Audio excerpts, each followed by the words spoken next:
안녕하세요. 오늘 뉴스레터의 주요 내용은 다음과 같습니다. 1. 한국의 핵무기 비밀 개발. 2. 유럽 시장을 다시 폭격하다. 얼마 전 한국에서 개발된 신기술이 또 한 번 전 세계를 놀라게 했습니다. 한국의 연구진이 전 세계 과학자 중 누구도 생각지도 못한 방식을 통해 인공태양 핵융합 발전의 상용화를 수십 년 앞당겼다는 평가를 받고 있다는데요. 한번 자세히 알아보겠습니다. 최근 몇 년간 급격한 기후변화로 인한 역대급 재난에 온 직구촌이 신음하고 있습니다. 전문가들은 이러한 기후변화의 원인으로 화석 연료를 입을 모아 지목하는 상황. 이제는 인류의 존속을 위해서라도 하루빨리 화석 연료를 버리고 탄소 배출을 억눌러야만 합니다. 한편 러시아는 우크라이나를 침공하면서 부족한 명분으로 국제사회에서 고립되자 압도적인 천연가스 생산량을 무기 삼아 전 세계를 위협하기 시작했는데요. 러시아의 에너지 자원 무기화에서 벗어나기 위해 온 지구가 발버둥을 치다 보니 세계 각국은 화석 에너지라는 단 한 가지 에너지원에 의존하는 것이 얼마나 위험한지 깨닫게 되었습니다. 이러한 급박한 상황 변화 때문에 어느새 전 지구의 수건 사업이 된 무한한 에너지원의 발굴. 하지만 현 인류의 기술로 상용화될 가능성이 있는 유일한 선택지는 핵융합뿐인데요. 이 새로운 희망, 혹은 미지의 금광에 전 세계가 뛰어들어 기술 개발에 열을 올리고 있습니다. 석유를 생산하는 산유국이 20세기와 21세기의 무소불위의 힘을 휘둘렀다면 미래에는 이 핵융합 기술을 손에 넣는 나라야말로 전 세계의 역학관계를 재정립할 것으로 보입니다. 태양 내부에서도 일어나는 이 핵융합은 수소 원자에서 전자가 떨어져 나와 플라스마가 된 상태에서 초고온 초고압에 노출함으로써 원자핵끼리 융합해 헬륨 원자를 형성하고 이때 줄어드는 0.71%의 질량이 빛과 열로 변환되는 과정입니다. 태양은 이렇게 매초 400만 톤의 질량을 에너지로 바꾸면서 지구를 비롯한 태양계 전체에 에너지를 퍼뜨리고 있죠.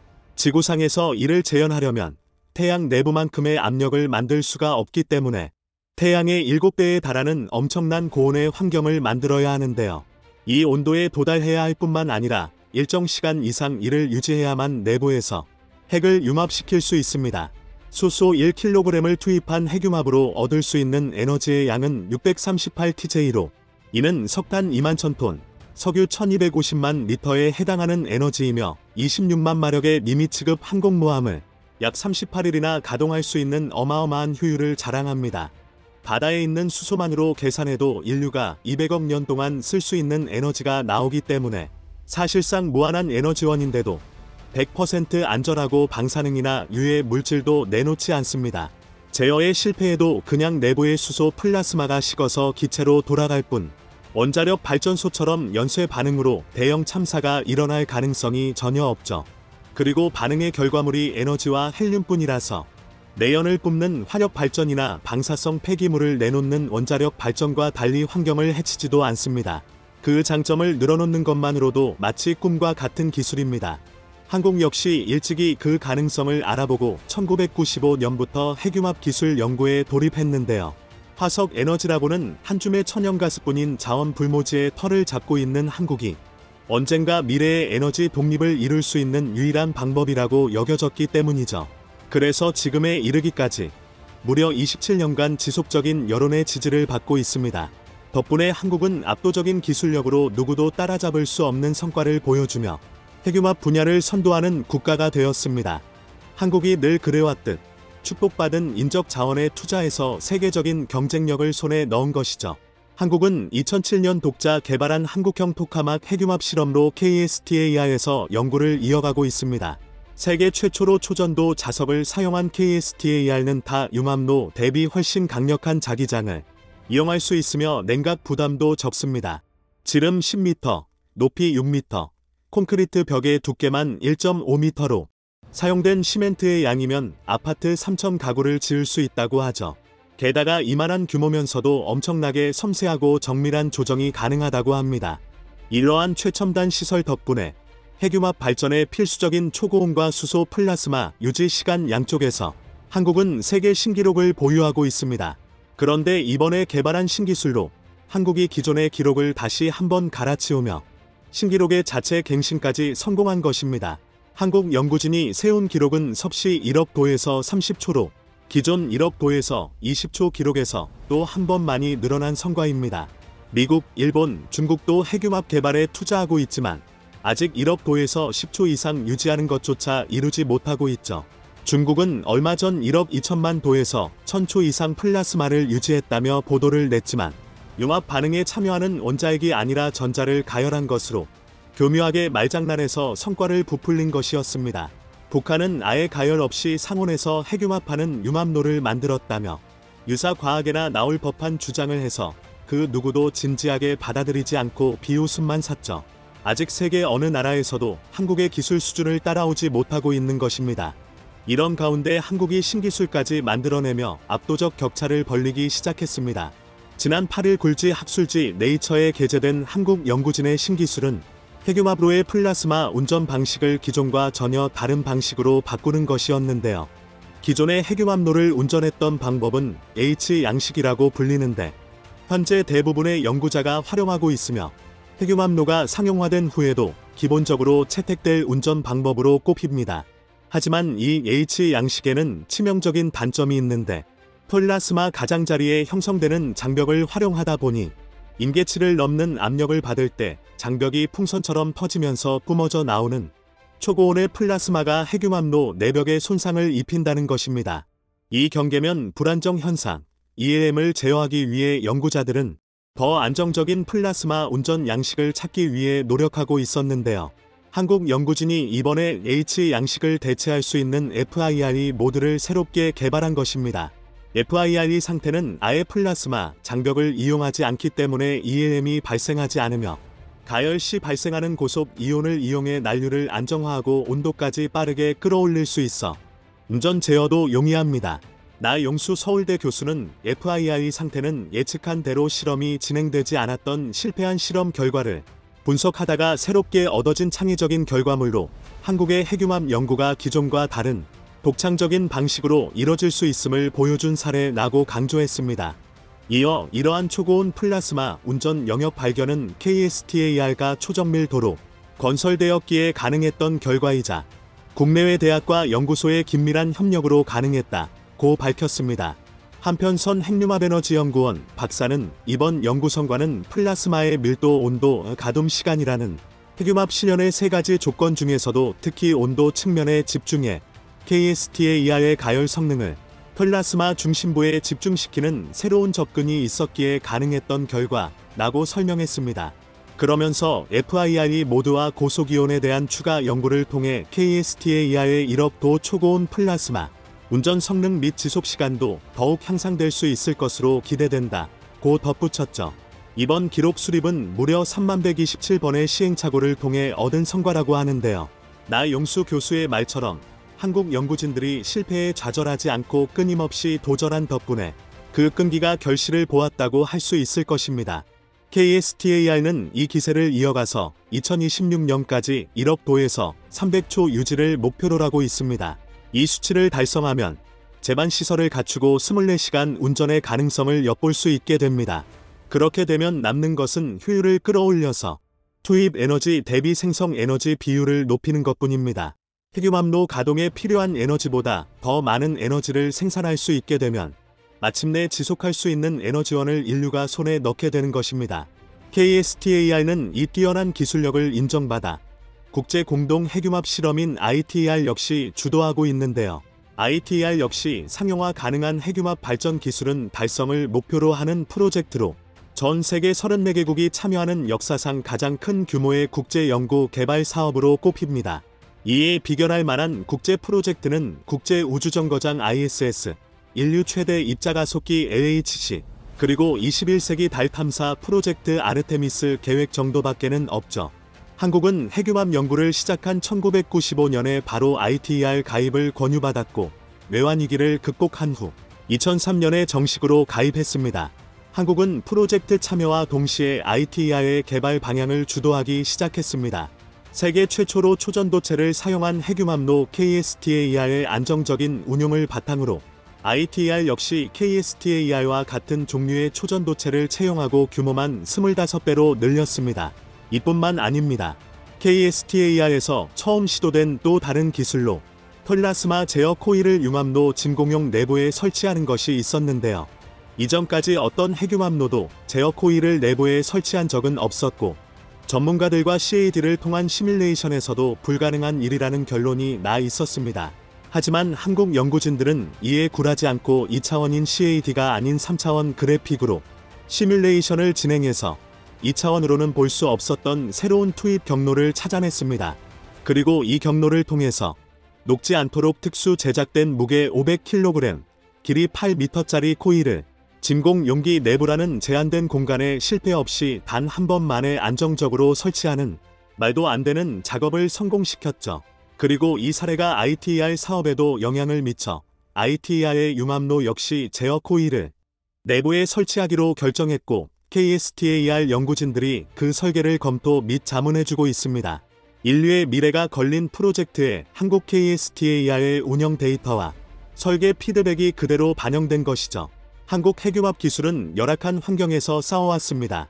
운 좋게 공감대를 얻어 지원이 끊기지는 않았지만 매년 받는 예산은 기껏해야 수백억대로 다른 분야에 들어가는 예산에 비하면 초라한 수준이고 이마저도 줄어들고 있습니다. 하지만 수천 수만 번 좌절하더라도 포기하지 않고 도전해온 연구진들의 피나는 노력이 지금의 핵융합 기술 초격차를 만들어냈죠. 특히 이번에 개발한 신기술처럼 3만 번의 실패에도 꺾이지 않고 오히려 그것을 창의적인 발상의 주춧돌로 삼는 기지는 이러한 신념이 있는 한국의 기술자들한테만 있었습니다. 그리고 이 신념이 사라지지 않는 한 인류의 미래 에너지는 한국인의 손에서 탄생할 것이라고 믿어 의심치 않습니다. 현재 KF-21의 성공 이후 한국의 행보가 결국 유럽에서도 심상치 않은 모습을 보여주고 있습니다. 일각에서는 KF-21은 4.5세대이며 아직은 100% 스텔스 전투기가 아니라며 시기상조라는 말도 나오며 주변국 일본, 중국 일부 채널에서는 이제 막 걸음마를 뗀 수준이라며 평가절하하는 모습도 등장했는데요.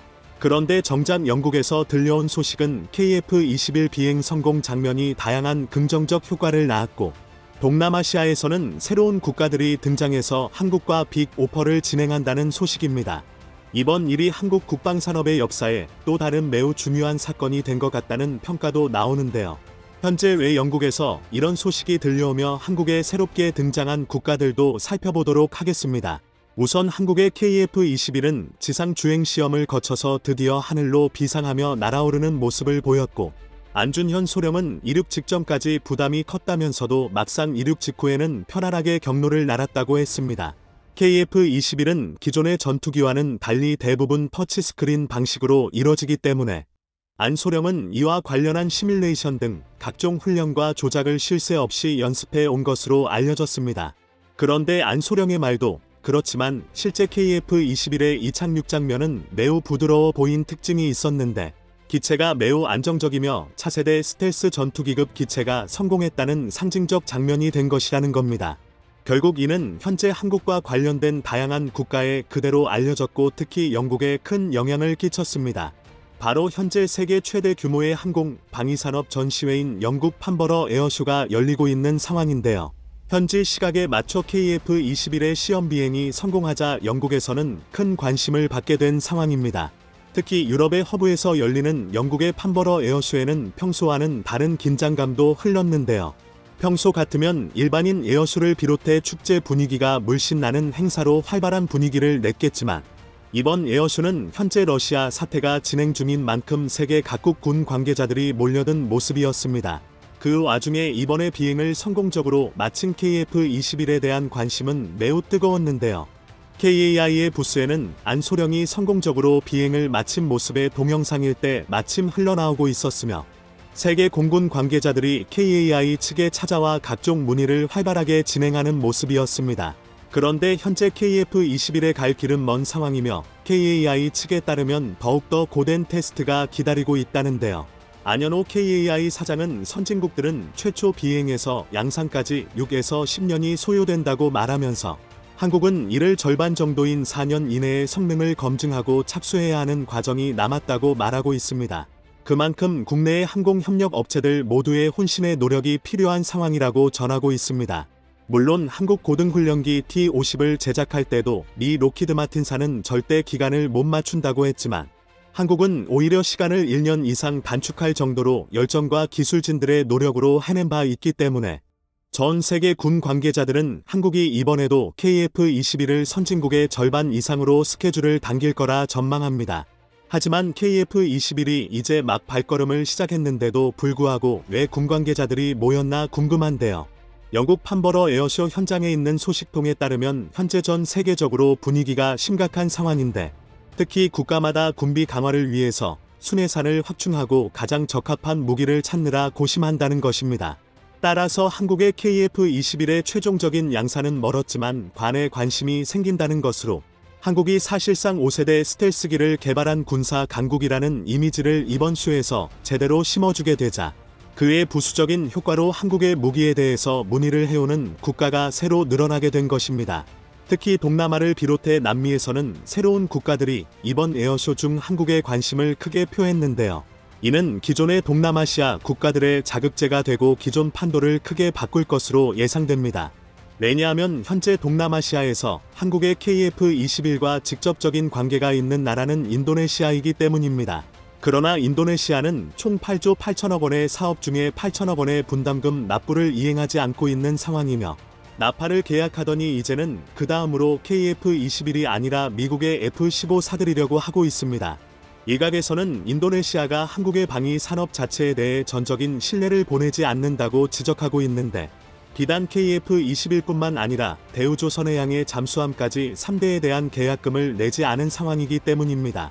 결국 인도네시아의 이러한 행태는 주변국에 안 좋은 영향을 끼치는 모습으로도 나오는데 인도의 경우에도 약 7조 원가량의 차세대 잠수함 사업을 벌여놓고 한국을 우롱하는 듯한 행보인데 잠수함을 발주하면서 핵심 기술을 거의 이전해 달라는 부담스러운 조건을 내걸고 있기 때문입니다.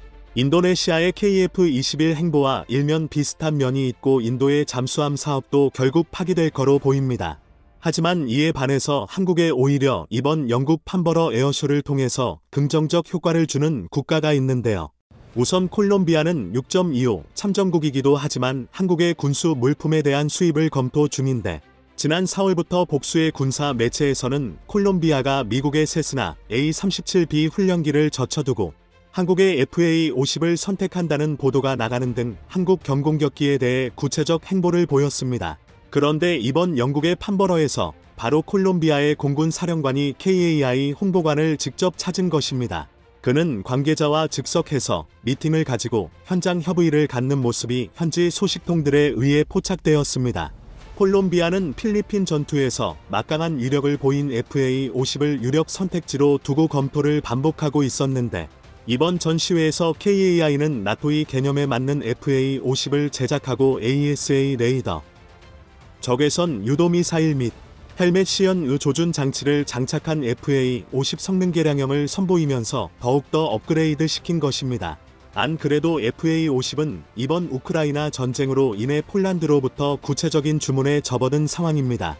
한시라도 빨리 결정을 내려야 납기가 늦어지지 않고 지금처럼 공급망이 지연되는 상황에서는 되도록 빠른 발주가 필요한데 폴란드는 러시아를 국경에 두고 발등에 불이 떨어져 곧바로 주문을 시행했고 콜롬비아의 경우에는 유력 검토지로 두고 있다가 한국의 KF-21 비행 성공 시험까지 들려오자 사령관을 급파했습니다.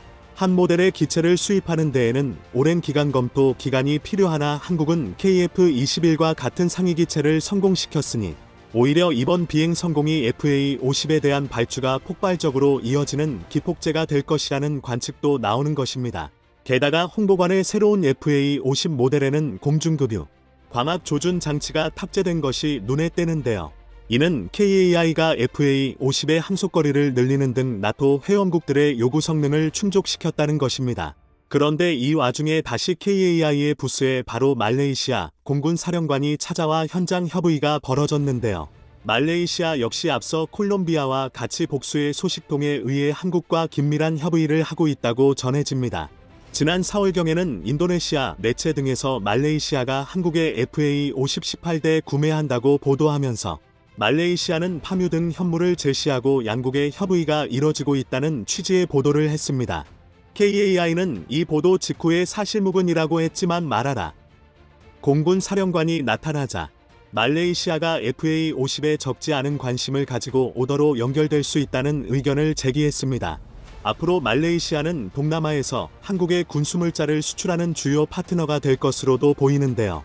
말레이시아는 인도네시아와는 다르게 군수물자 계약 시 즉시 현물 계약 등을 제시하기도 했으므로 수주하고 돈을 떼어 먹거나 배짱을 부리며 한국이 소갈이하게 하는 경우는 없을 것으로 판단됩니다.